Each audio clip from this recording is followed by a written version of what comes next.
Hey everyone, today, we're going to talk about antibiotics, those medicines that fight bacterial infections. You might have heard terms like penicillin, tetracycline, or ciprofloxacin, but have you ever wondered how exactly they work inside our body to fight bacteria? Let's break it down in a simple way. 1.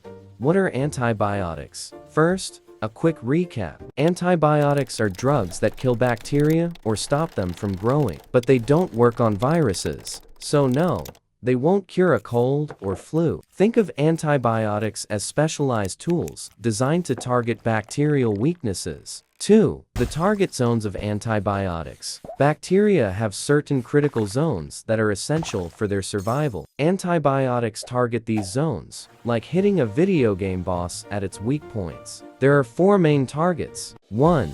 Cell wall. 2. Cell membrane. 3. Protein synthesis machinery. 4. Nucleic acid DNA or RNA synthesis. Let's go through them one by one. 3. Targeting the bacterial cell wall. Some antibiotics, like penicillin and cephalosporins, attack the bacterial cell wall. Imagine the cell wall as the bacteria's protective armor. Penicillin blocks the enzymes that build this wall. Without a strong wall, bacteria burst and die, especially when water enters them. So basically, penicillin says, no more bricks for your wall, and bacteria can't survive. 4.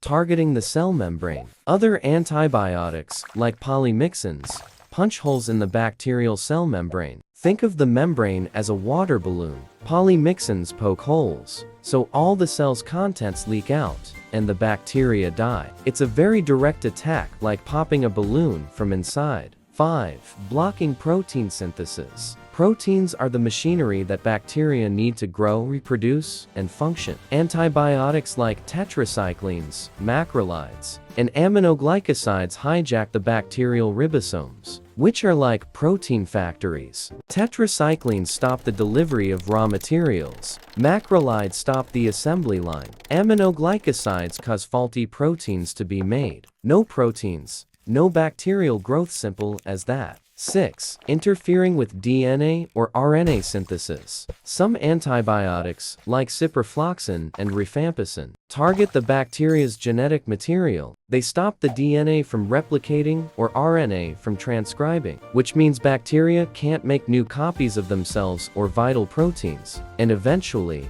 they die. It's like cutting the instruction manual mid-print, nothing gets built correctly. 7.